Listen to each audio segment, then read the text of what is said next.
Cell longevity is connected to something called telomere length in a very particular way. So what you have to bear in mind, first of all, is that an average person is about 37 trillion human cells. Many different types of cell, but there's about 37 trillion.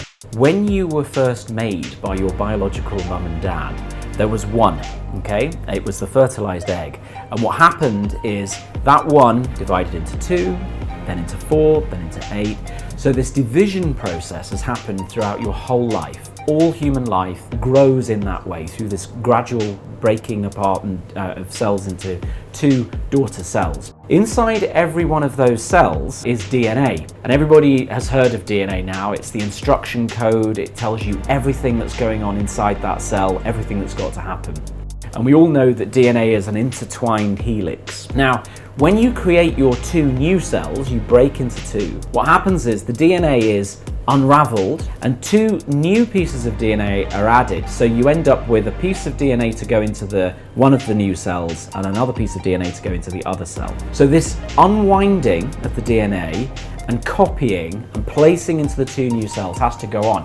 And obviously that has to happen a lot throughout your life because you've come up to the size of 37 trillion cells. Now, every time you undo the DNA to do the copying, it's a little bit like a zip on a cardigan, okay, or on a jacket.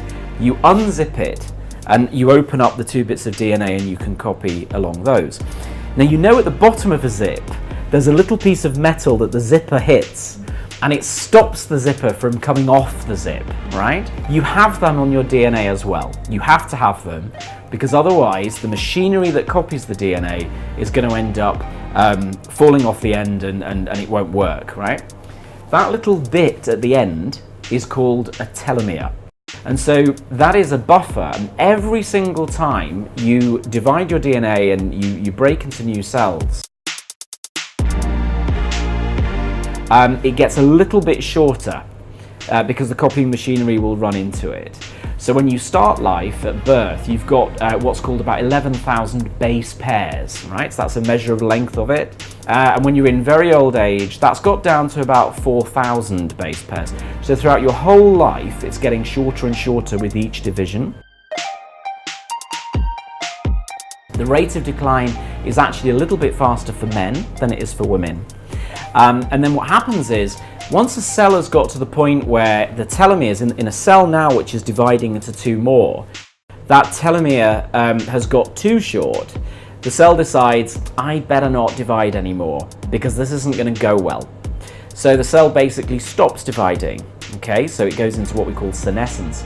Or it decides that it needs to deconstruct itself, which is this programmed cell death. But what that means is that the organ that the cell's in, whether it's your skin or any other organ, cardiovascular, has fewer and fewer active cells within it. And this is really what's going on in aging. So in other words, the longer your telomeres, the younger you are. The shorter the telomeres, the older you are. And we also find that in disease conditions, things like cardiovascular conditions, for example, you do see telomere length is shorter in that disease state than it is in the healthy state. So having nice long telomeres is actually very beneficial for health span.